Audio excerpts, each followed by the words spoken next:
PMC Hindi दर्शकों को स्वागत है, सुस्वागत है। सबको महाशिवरात्रि पर्व का शुभकामना है। फ्रेंड्स, आज महाशिवरात्रि है।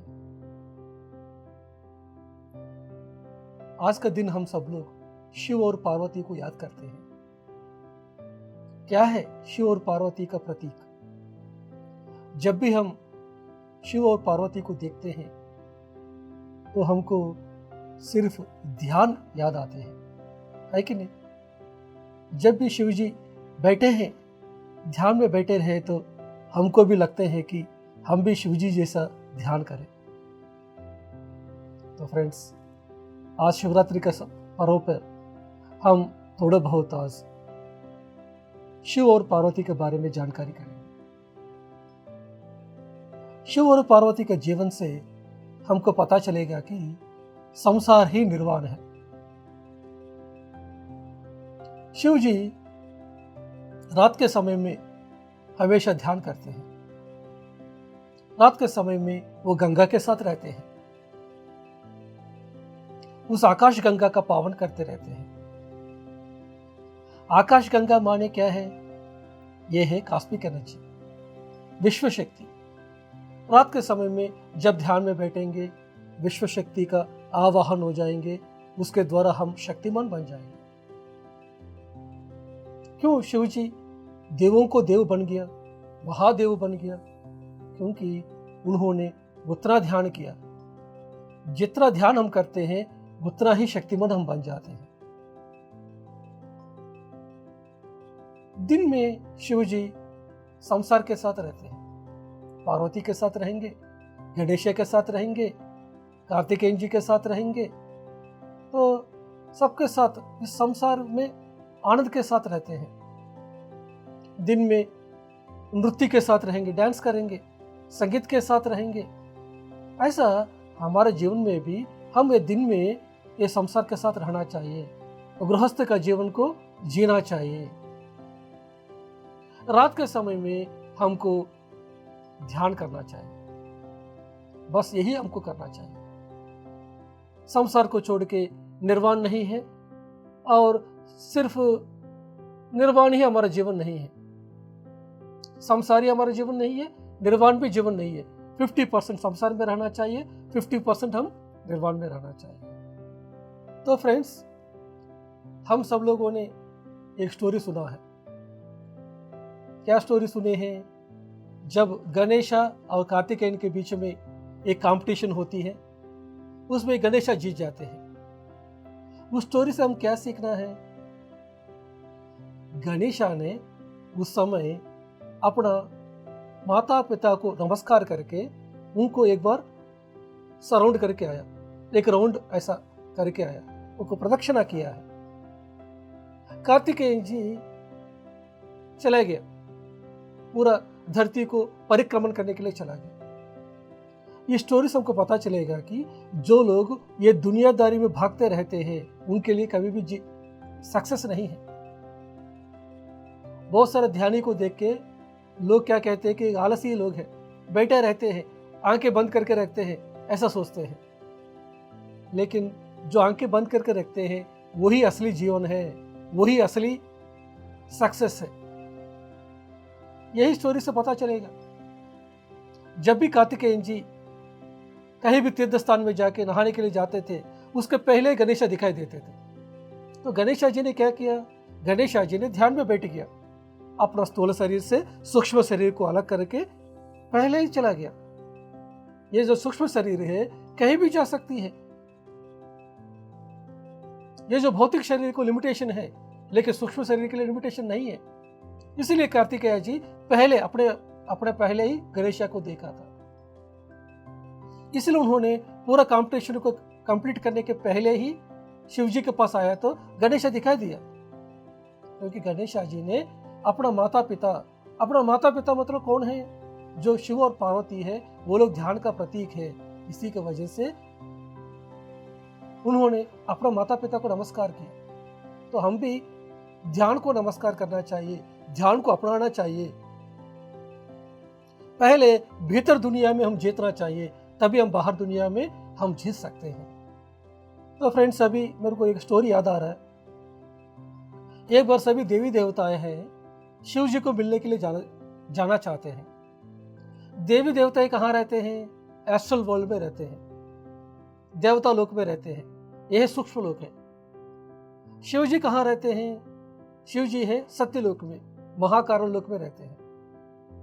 फिर देवता लोग क्या करते हैं कि अपना सूक्ष्म शरीर से कारण शरीर को निकाल के, कारण शरीर से महाकारण शरीर को निकाल के फिर महाकारण लोक में जाते हैं।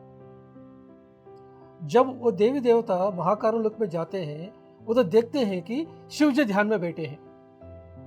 फिर उन्होंने पूछा था कि आप ही महान देव है, आप ही शक्तिमान है, आप किसके लिए ध्यान कर रहे हैं? तब शिव जी ने बोला है कि आपका और मेरा बीच में कितना डिफरेंस है, वैसा ही मेरा और मेरा ऊपर में भी इतना डिफरेंस है। मेरा ऊपर में भी बहुत कुछ है, मेरा ऊपर में भी क्या है वो जानने के लिए मैं ध्यान कर रहा हूँ। ऐसा उन्होंने शिव जी ने बताया।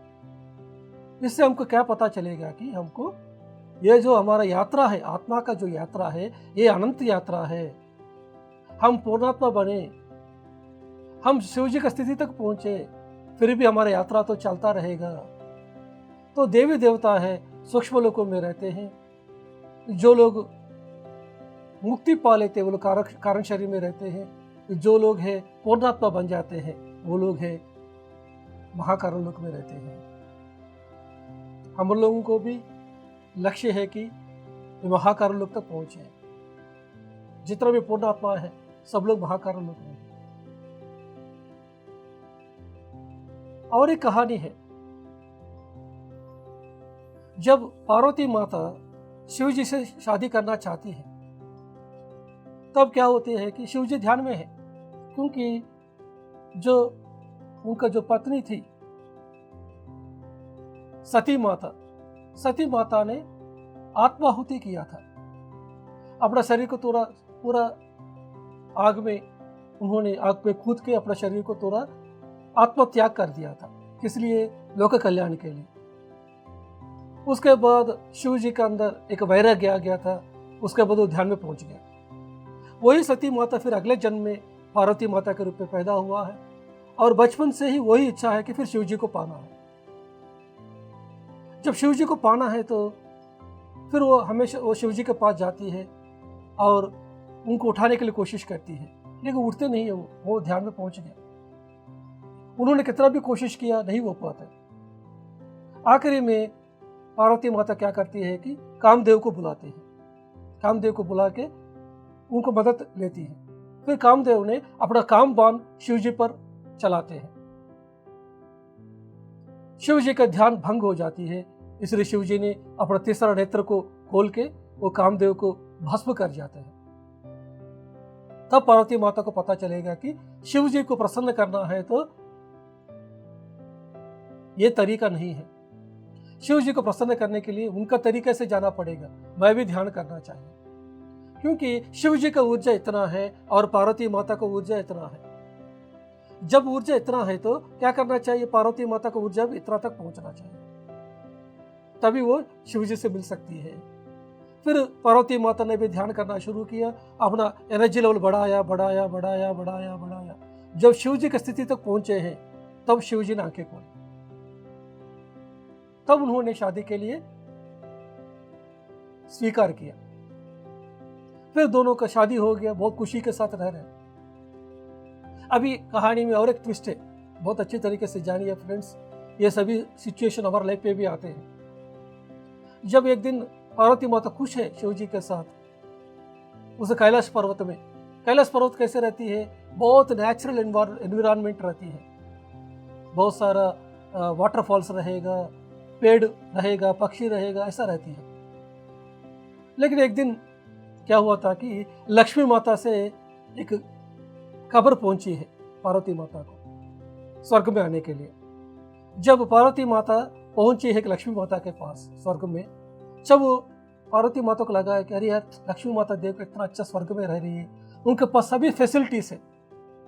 कैलाश में क्या है? नेचुरल एनवायरनमेंट है, लेकिन स्वर्ग में सब कुछ है। जैसे अभी देखा गया तो एसी है, फ्रिज है, विला है, सब कुछ है, सब फैसिलिटी है।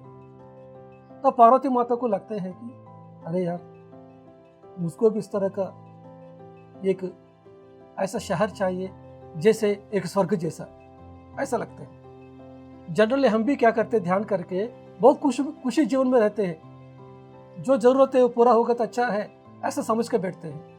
लेकिन कभी हम कहीं शादी में चले जाते हैं, कहीं किट्टी पार्टी में चले जाते हैं, दूसरों को कार को देखते हैं, दूसरों को बिल्डिंग को देखते हैं, तो हमको भी लगता है कि हम भी उन्हीं के जैसा बने। इस तरह का उनका दो तार से वो पकड़ के लेके आते हैं। पार्वती माता भी यही किया है, फिर वापस आई है। उसके बाद शिव जी को तंग करना शुरू किया, मुझको भी एक अच्छा शहर दे दीजिए जैसा स्वर्ग जैसा है। फिर शिव जी ने विश्वकर्मा को बुलाया और उन्होंने बताया है कि मुझको ऐसा शहर चाहिए जो फैसिलिटी स्वर्ग में है वो फैसिलिटी के साथ। तो विश्वकर्मा ने एक बहुत खूबसूरत शहर बना के रखा। इस बीच में क्या हुआ था कि धरती में रावण ने बहुत तपस्या कर रहे थे। वो तपस्या का अभी फल देना था, इसलिए शिव जी वो रावण को वर देने के लिए जा रहा था। उस समय पार्वती माता को भी साथ में लेके गया। जब पार्वती माता भी साथ में लेके गया था, पार्वती माता को बहुत अच्छा लगा रावण का जो ध्यान करने का तरीका, उनका जो लगन है, उनका जो साधना है। बाद में क्या हुआ था कि शिव जी ने वो वर दे दिया। पार्वती माता ने क्या किया है कि हमारा रावण को एक इन्विटेशन दिया, अभी हम लोगों ने एक गृह प्रवेश कर रहे हैं, हम लोग एक शहर बनाया है, इतना अच्छा शहर बनाया है कि आप उसका ओपनिंग होने वाला है, इसका गृह प्रवेश होने वाला है, आप आइए, ऐसा रावण जी को इनवाइट किया था। तो गृह प्रवेश का समय हो गया। जब डॉक्यूमेंट सब कुछ पार्वती माता का हैंड ओवर होने वाला था, चाबी भी हैंड ओवर होने वाला था, उसी समय क्या हुआ था कि रावण उधर पहुंच गया था। तो पार्वती माता ने बोला है कि रावण आपको क्या चाहिए, जो चाहिए मैं दे दूंगा, ऐसा बोला पार्वती माता। उस समय शिव जी ने बहुत चालाकी किया। शिव जी ने क्या किया कि उन्होंने वो रावण का शरीर में पहुंच गए। थोड़ी देर के रावण का शरीर में पहुंच के रावण का द्वारा ये बोला है कि माता मुझको आपका शहर दे दो ना, ऐसा कहा। तुरंत ही वो आश्चर्य हो गया, सरप्राइज आ गया। रावण कैसे आप पूछ रहे हैं, इतना पसंद करते शहर को मैं बनाया हूं, अभी यही शहर आपको चाहिए, लेकिन प्रॉमिस किया तो देना पड़ेगा ना। फिर क्या किया, फिर वो जो शहर का जो चाबी है वो रावण को पकड़ा। वो शहर और कोई नहीं है, वही लंका नगर है। जो लंका है वो रावण ने नहीं बनाया, वो शिव जी ने बनाने के बाद उनको दिया है। फिर शिव जी ने उनका शरीर से वापस आ गया। अब रावण को समझ में नहीं आ रहा है कि उनके हाथ में चाबी है, डॉक्यूमेंट से, ये कैसे है, उनको समझ में नहीं आ रहा था, क्योंकि उन्होंने नहीं मांगा, तो मांगा है शिव जी ने मांगा। तो क्या हुआ था कि फिर पार्वती माता फिर चिंता में होगी। तो शिव जी बोलते हैं कि आप अपसेट नहीं करना है, आपको चाहिए तो इससे भी अच्छा शहर है ना, मैं आपको बना के दे दूंगा। तो पार्वती माता कहती है कि मैं इसके लिए चिंता नहीं कर रहा हूं, मैं महान माता हूं, महान शक्तिशाली हूं। जितना शक्ति आपके पास है उतना शक्ति मेरे पास है, लेकिन मैंने इतना छोटा इच्छा को मैं क्यों पूछा। इतना महान शक्तिशाली होके एक शहर के लिए मैं मांगा हूं, भौतिक जीवन का चीजों के लिए मैं मांग रहा हूं, मतलब मेरा एनर्जी अभी कम हो गया। मेरा एनर्जी कम होने की वजह से ही मैं इस तरह का इच्छाओं को मैं पूछा हूं। फ्रेंड्स, याद रखिए, जब आपको एनर्जी नहीं होती है उस समय क्या होता है, भौतिक जीवन का चीजों को पूछते रहते हैं। जब आपके पास ऊर्जा रहती है, हमेशा आप आध्यात्मिक चिंतन में रहेंगे, आध्यात्मिक लक्ष्य के साथ रहेंगे। तब पार्वती माता कहती है कि शिव जी से, अभी मैं धरती में जा रहा हूं, मैं धरती में जाके फिर साधना करके फिर मैं आपका शक्ति के समान फिर शक्ति को पाके फिर मैं वापस आऊंगा। तो शिव जी के साथ रहना है तो शिव जी को ऊर्जा इतना है तो उस ऊर्जा को मेंटेन करना पड़ेगा। लेकिन पार्वती माता का वो थॉट के वजह से, वो फिजिकल इच्छाओं की वजह से उनकी एनर्जी कम हो गया। अभी एनर्जी को बढ़ाना चाहिए, इसलिए पार्वती माता ने फिर धरती में आके फिर उन्होंने साधना किया है। रेणुका माता के रूप में धरती में आया, फिर साधना करके फिर वापस जाके फिर शिव जी के साथ समा हो। यह है मास्टर्स, कितना कुछ सीख सकते हैं हम शिवरात्रि के द्वारा। शिवरात्रि आने के समय में हमको क्या करना चाहिए? पूरा रात को ध्यान करना चाहिए, इसलिए शिवरात्रि आया है। ये सृष्टि में billions and billions and billions and galaxies है, billions and billions and stars है, billions and billions and planets है। सिर्फ इस धरती में ही मानव है। मानव ने, शिव जी माँ ने एक रूप दिया है। शिव जी का 30 अंक होते हैं, सांप उनके गले में होते हैं, त्रिशूल होते हैं। ऐसा वो लोगों ने जो समझे है अपना मन के हिसाब से उन्होंने एक इमेज को दिया गया है, उसी को वो लोग पूजा करने लगा।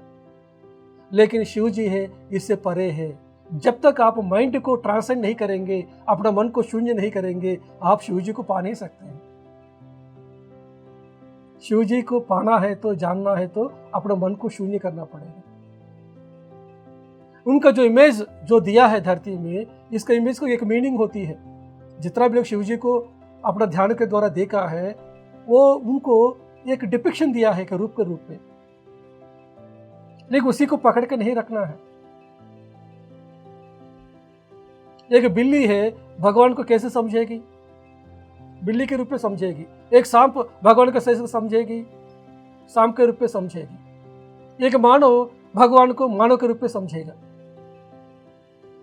ये सोचेगा कि शक्तिशाली कैसे होना चाहिए, इनके इमेजिनेशन में वैसा ही भगवान को बना के रखा है। लेकिन आपके हिसाब से भगवान नहीं है, आपके हिसाब से शिव जी नहीं है। शिव जी को जानने के लिए आप उतना ही ध्यान करना चाहिए जितना शिव जी ने किया है।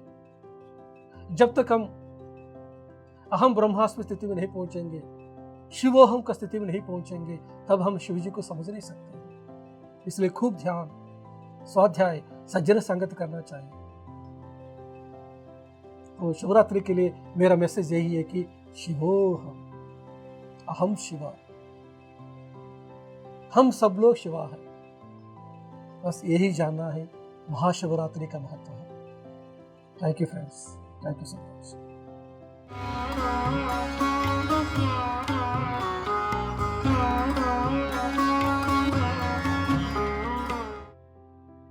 नमस्कार, मैं हितेश वशिष्ठ। अक्सर जब हम शिव की बात करते हैं तो हम भगवान शिव की बात करते हैं, अर्थात वो भगवान जिसके जटाओं से गंगा बहती है, जो वैरागी है, जिसने अपने गले में आभूषणों की बजाय सर्प डाल रखा है। पर वास्तव में अगर हम शिव की चेतना को जानना चाहते हैं तो हम उसके रूप से उसके बारे में और ज़्यादा जान सकते हैं। जैसे ये जो गले में सर्प है, ये सर्प रूपक है जागरूकता का। जो वैरागीपन है भगवान शिव का, कि वो कहीं भी रुकते नहीं हैं, इधर से उधर रहते हैं, तपस्या में लीन रहते हैं। वैरागी अर्थात डिटैचमेंट, अलगाव, जीवन में जीना पर जीवन को अलगाव से जीना, ऐसा सोचकर जीना कि जो कुछ भी है वो मेरा नहीं है। और फिर आकाश गंगा जो जटाओं से बहती है, वो ऊर्जा, वो कॉस्मिक एनर्जी जब हम ध्यान करते हैं हम अपने भीतर महसूस करते हैं। तो शिव तत्व वो है जो अलगाव में है, जो जागरूकता का प्रतीक है और जो आकाश गंगा का केंद्र है। तो दोस्तों, शिव को हम सत्य भी कहते हैं, क्योंकि शिव को जानना यानी कि अपने भीतर उस परम तत्व को जानना जो अलगाव में रहता है, जो आकाश गंगा से बना हुआ है। और शिव को हम सत्य कहकर भी संबोधित करते हैं। सत्य अर्थात जो था, जो है और जो रहेगा। शिव भी जो था, जो है, जो रहेगा। शिव जो स्वयंभू है, जिसको किसी ने जन्म नहीं दिया, जिसकी कभी मृत्यु नहीं होती, जिसने खुद को ही जन्म दिया और खुद को ही उस निरंतर तत्व में बहता जाता हुआ महसूस करता है। तो सत्य शिव है, और शिव अर्थात सत्य तत्व को जानने वाला एक जगह पर जाकर सुंदर बन जाता है। सत्यम शिवम सुंदरम। सुंदरम अर्थात जिस व्यक्ति ने सत्य को जान लिया, जिस व्यक्ति ने जान लिया कि हर सृष्टि की एक एक चीज उस परम शिव तत्व से बनी है, उस पर ब्रह्म से बनी है, तो वो हर चीज में और कुछ नहीं, सुंदरता ही देखता है। इसीलिए शिव ही सत्य है और सत्य ही सुंदर है। और फिर हम बात करते हैं रात्रि की, क्योंकि शिवरात्रि में शिव तो जान लिया, पर रात्रि क्या है? दोस्तों, जैसे आंखें खोलना दिन का प्रतीक है, दिन में बाहर जाने का प्रतीक है, आंखें बंद करना अर्थात भौतिक आंखों को बंद कर अपने भीतर के तीसरे नेत्र को खोलना और अपने भीतर के ब्रह्मांड में जाना, ये है प्रतीक हमारी रात्रि का। क्योंकि दिन में तो हम सारे काम करते हैं, पर रात को क्या करते हैं हम? रात को अपनी आंखें बंद कर हम निद्रा में जाते हैं। पर एक योगी क्या करता है? वो निद्रा को भी अपना ध्यान बनाता है। वो निद्रा नहीं लेता, वो योग निद्रा में जाता है। जब सारी सृष्टि सो रही होती है, तब योगी ही होता है जो जाग कर अपने भीतर के ब्रह्मांड को अनुभव करता है। तो दोस्तों, शिवरात्रि का यह पर्व प्रतीक है उस पर ब्रह्म की ऊर्जा को अपने भीतर महसूस करने का। हालांकि एक दिन पर हमें यह काम नहीं छोड़ना चाहिए, पर क्योंकि हमारे पूर्वजों ने कुछ दिन बनाए जो महत्व रखते हैं, किसी चीज को किसी समय पर करने से उसकी ऊर्जा में विस्तार होता है, ठीक उसी प्रकार से आज के दिन जब हम इकट्ठे मिलकर ध्यान करते हैं, तब हम उस ब्रह्म की चेतना को अपने भीतर महसूस कर अपना भी विकास करते हैं। तो आइए साथ मिलकर इस शिवरात्रि का लाभ उठाते हैं और अपने भीतर बैठे शिव तत्व से जुड़ते हैं।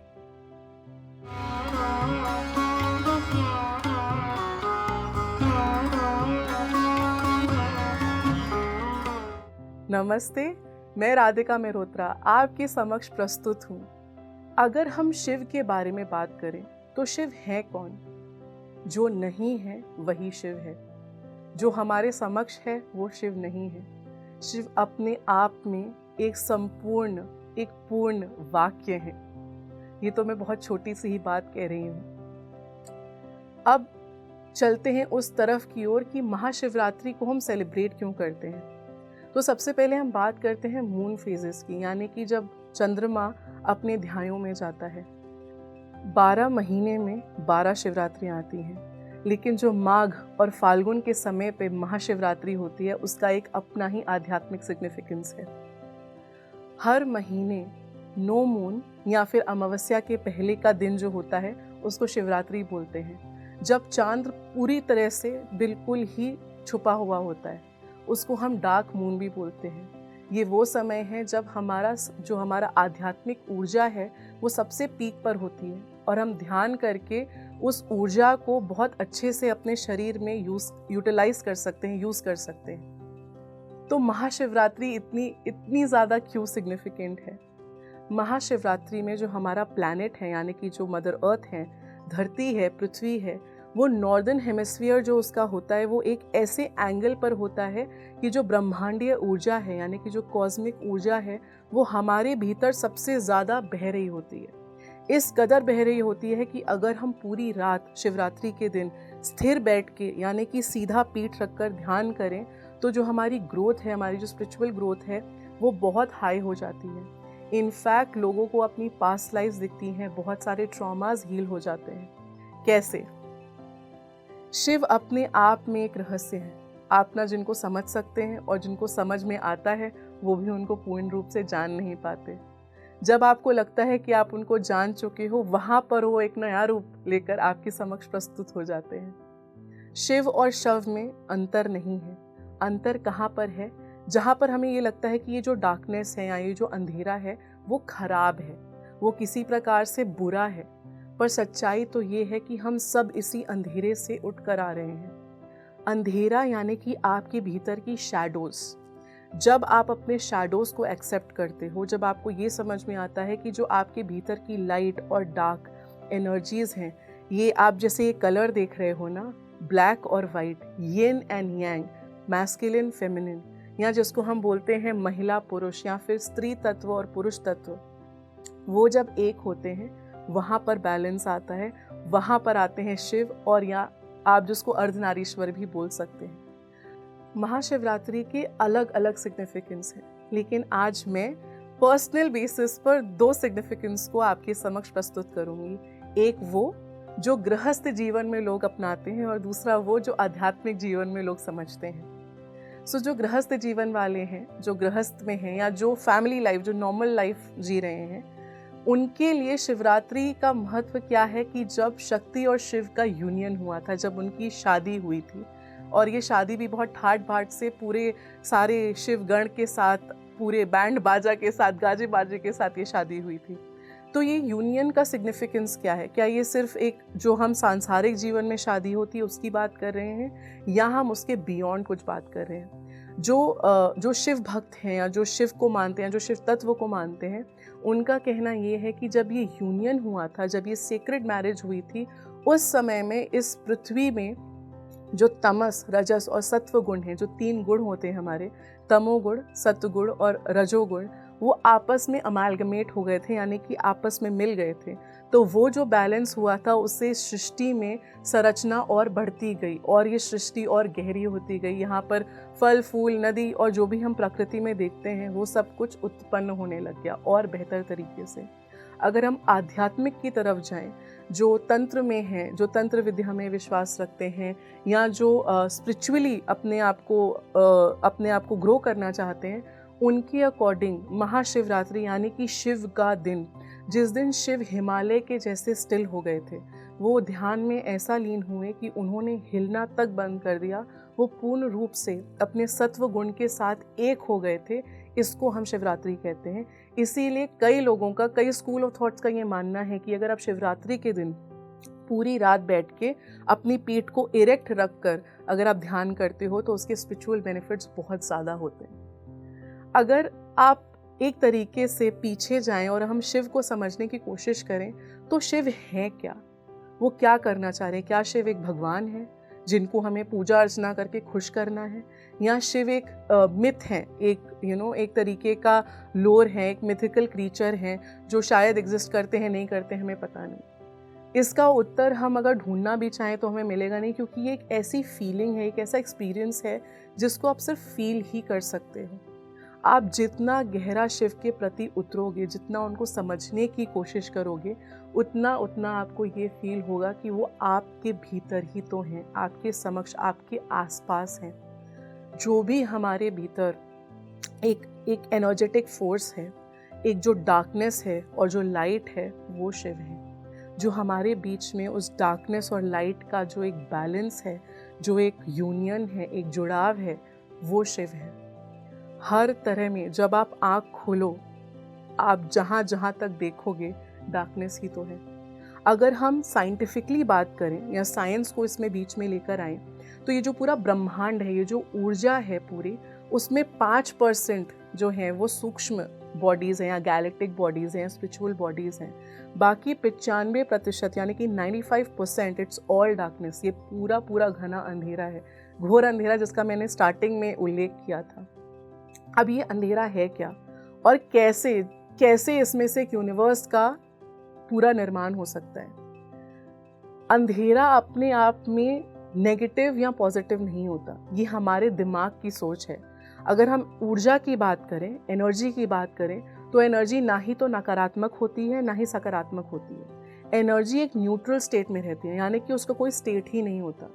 आप एनर्जी को जिस तरीके से परसीव कर लेते हो, जिस तरीके से आप एनर्जी को समझते हो, एनर्जी उसी फॉर्म में आपके समक्ष आ जाती है। वैसे ही जब आप अंधेरे को समझने की या डार्कनेस को समझने की कोशिश करते हो, तो आपको रियलाइज होता है ना ही तो वो नकारात्मक है ना ही वो सकारात्मक है, वो एक न्यूट्रल स्टेट में है, जिससे सारा जो ये उत्पत्ति हो रही है, जो ब्रह्मांड की संरचना है, वो उसी अंधेरे से हो रही है, उसी डार्कनेस से हो रही है। यही हम इसको अगेन मैं उस पर वापस जाऊंगी कि हम शैडोज को लेकर आते हैं। शैडो क्या है? और आप सोच रहे होंगे कि ये महाशिवरात्रि के दिन क्या उल्लेख कर रही है, ये क्या बता रही है।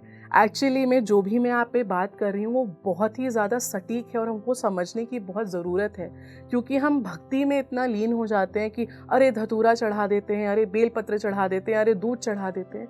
पर अरे सोचिए, वो जो दूध आप शिव पे चढ़ा रहे हैं, उस मूर्ति पे या उस शिवलिंग पे चढ़ा रहे हैं, क्या वो दूध उन तक पहुँच रहा है? यहाँ पर हम सोशल इशू की बात नहीं कर रहे, हम सिर्फ कॉमन सेंस की बात कर रहे हैं, जिसका पत्री जी भी अक्सर उल्लेख करते थे कि कॉमन सेंस जो है, यानी कि जो हमारी बुद्धि है, वो बहुत इम्पॉर्टेंट है लाइफ में। जो दूध हम उन पे चढ़ा रहे हैं, जो बेल पत्र चढ़ा रहे हैं, आपकी इच्छा है, आपकी स्वेच्छा से चढ़ा रहे हैं, ठीक है, लेकिन वो उन तक पहुँच नहीं रहा है। उन तक क्या पहुँच रहा है? उन तक पहुँच रहा है आपकी आध्यात्मिक ऊर्जा, आपकी ऊर्जा, आपके भीतर आप जो हो, वो उन तक पहुँच रहा है। अगर हम शिव को डिस्क्राइब करें तो शिव कोई भगवान नहीं है। Shiva is not a god, and हमको ये समझने की ज़रूरत है। इनफैक्ट हम अगर किसी भी भगवान को उठा के ले लीजिए, जिसको हम भगवान बोलते हैं, मूर्ति पूजा में चले जाते हैं, वो कोई भी भगवान नहीं है, वो मास्टर्स हैं। शिव जी की तरफ अगर हम वापस आते हैं, शिव की तरफ अगर हम वापस आते हैं, तो शिव एक ऐसी डीटी या एक ऐसे मास्टर हैं या एक ऐसी एनर्जी हैं जो कि हमारे साथ हर प्रकार से अच्छे बुरे में वो खड़े रहते हैं, ठीक है। उनके कई सारे रूप हैं, कई सारे, उनका भैरव रूप भी है, उनका जो है एक महाकाल रूप भी है, उनका एक बहुत रुद्र रूप जिनको हम रुद्र जिनको हम बोलते हैं, एक रौद्र रूप भी है। उनके बहुत रूप हैं। एक शिव वो हैं जिनको हम धरती पर समझते हैं, एक शिव वो हैं जो कॉस्मिक शिव हैं, ब्रह्मांडीय शिव हैं। वो शिव जिनसे सारे शिव आए, जिनके सारे रूप आए हैं, वो एक स्पिरिचुअल एक अलग ऊर्जा है जो जिनसे कनेक्ट करने के लिए हमको आध्यात्मिक होना पड़ता है, हमको ध्यान के स्टेट में जाना पड़ता है। और अब जब मैं ध्यान के स्टेट की बात कर रही हूँ, मैं आपको ये नहीं कह रही हूँ आपको सेलिब्रेट हो जाना है या मंक बन जाना है या आपको गुरु दक्षिणा ले लेनी है। मेडिटेशन का स्टेट वो जहाँ पर आप पूरी तरह से स्टिल हो पाओ, आप गृहस्थ जीवन में रहते ही उस शांति की तरफ जा पाओ, उस शैडो को समझ पाओ जो आपके भीतर है। मोस्टली हम क्या करते हैं, अपने आप को कोसने में लगे रहते हैं, अरे मेरे में ये परफेक्ट नहीं है, अरे मेरे में वो परफेक्ट नहीं है, ये खराब है, वो अच्छा है। जो हम खराब बोल रहे हैं वो हमारी शैडो है। और मैं बहुत ही एक आम भाषा में इस बारे में बात कर रही हूँ। हमारी शैडो और कुछ नहीं है, वो सारी चीज़ें जो हमको लाइट की तरफ लेके जाती हैं। अगर ये फेज़ ऑफ लाइफ आपने अपनी तरफ या अपने जीवन में एक्सपीरियंस नहीं करा होता तो आपको लाइट समझ में ही नहीं आती। और यही शिव का महत्व है हमारी लाइफ में। जब हम शिव के क्लोज होते हैं, हम जब शिव से बहुत ज़्यादा प्रेम या कंपैशन में या फ्रेंडशिप की ओर एक वो फीलिंग लेके जाते हैं, तो हमें समझ में आता है शिव हमसे अलग नहीं है, शिव हम में ही है। और इससे ही जुड़ी हुई मैं एक छोटी सी बात आपको बोलती हूँ कि जब हम ध्यान की मुद्रा में बैठते हैं, आपने गौर किया होगा कि जो पिरामिड मास्टर्स हैं वो इस मुद्रा में बैठकर ध्यान करते हैं। सहज सरल लोटस मुद्रा भी इसको बोला जाता है, इस मुद्रा में बैठ के ध्यान करते हैं। हम कभी भी अपने हाथ इस प्रकार से नहीं रखते। क्यों? इसके लिए मैं आपको लेके जाती हूँ 5 फिंगर कॉन्सेप्ट, जो पत्री जी ने हमें बड़ी ईजिली समझाया था। आप मेरे साथ साथ इसको रिपीट भी कर सकते हैं। तन, मन, बुद्धि, आत्मा, सर्वात्मा। फिर से, तन, मन, बुद्धि, आत्मा, सर्वात्मा। अब जब शिव इस मुद्रा में बैठते हैं, क्योंकि वो सब कुछ पा चुके हैं, वो त्याग कर चुके हैं, सब कुछ पाकर छोड़ चुके हैं, वो ये हैं, वो यही हैं, ठीक है, और हम सब भी ये हैं। पर हम धरती में क्या करने आए हैं? हम तन मन बुद्धि के साथ आए हैं। हम इस धरती के परे नहीं हैं, और चूंकि हम इस धरती में इस ह्यूमन फॉर्म को एक्सपीरियंस करने आए हैं, तो हमें इस मुद्रा में नहीं, हमको इस मुद्रा में बैठना है, क्योंकि ये तो हम ऑलरेडी पा चुके हैं, ये हमारे पास ऑलरेडी है, ये तो हम हैं ही। हम जो नहीं पा रहे हैं वो ये है, इससे हम डिस्कनेक्टेड हैं, इन 3 फैक्ट से, जो है तन, मन और बुद्धि। तो तन, मन, बुद्धि को एक साथ हमें इस आत्मा और सर्वात्मा के साथ पाना है, तो इसलिए हम इस मुद्रा में बैठते हैं।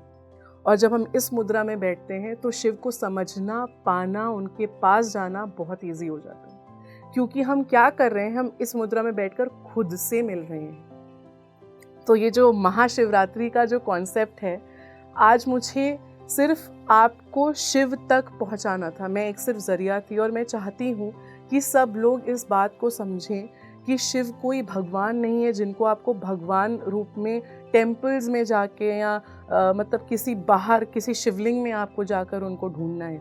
ऑफ कोर्स उन टेम्पल्स की या उन शिवलिंग्स की अपनी एक ऊर्जा है। वहाँ पर जब आप बैठ के ध्यान करोगे, आप हाथ जोड़ के बैठोगे, तो वो ऊर्जा आप तक आ रही है, वो बहुत सेक्रेट प्लेस है। लेकिन जो मैं कहना चाह रही हूँ वो ये है कि आपको कहीं जाने की आवश्यकता नहीं है। इनफैक्ट आप ट्रैवल कर रहे हो, एक्सपीरियंस लेना बहुत अच्छी बात है, पर आप घर बैठे ही उस ऊर्जा के साथ एक हो सकते हो। सो ये था हमारा महाशिवरात्रि का स्पिरिचुअल सिग्निफिकेंस, जहाँ पर मैं आज आपसे वार्तालाप करना चाहती थी, आपको ये बताना चाहती थी कि शिव कोई एक कोई जटिल समस्या नहीं है जिनको हम भाग भाग कर कहीं ढूंढ रहे हैं, या उनको प्रसन्न करने के लिए हम पर उनको कुछ धतूरा और बेलपत्रा और ऐसा दूध जाकर उनके ऊपर बहाना है। शिव आपके भीतर ही है, उसी डार्कनेस और लाइट के बैलेंस के बीच में वो शिव आपके भीतर ही समाये हुए हैं। और उन शिव से एक हो जाने के लिए बस आपको ध्यान की मुद्रा में जाना है, ध्यान में लीन हो जाना है। और इस ध्यान की गंगा में जब हम बहते हैं तो उनकी जटा से जो गंगा बहती है, हम उसके साथ पूरी तरह से एक हो जाते हैं, और एक होकर हम उनको पा पाते हैं। आपसे फिर मिलेंगे एक नए दौर में, एक नए सत्र के साथ। सभी को पीएमसी हिंदी के बारे में बताइए, सभी को, अपने परिवारजनों को, अपने दोस्तों को बोलिए कि ध्यान से क्या क्या लाभ हैं। इसके जो यूट्यूब चैनल है उसको लाइक करिए, सब्सक्राइब करिए, शेयर करिए। सैटेलाइट चैनल है, टीवी पे आता है, टीवी पे जो चैनल आ रहा है उसके बारे में सबको बताइए। और इसी के साथ मैं आप सभी से विदा लेती हूँ।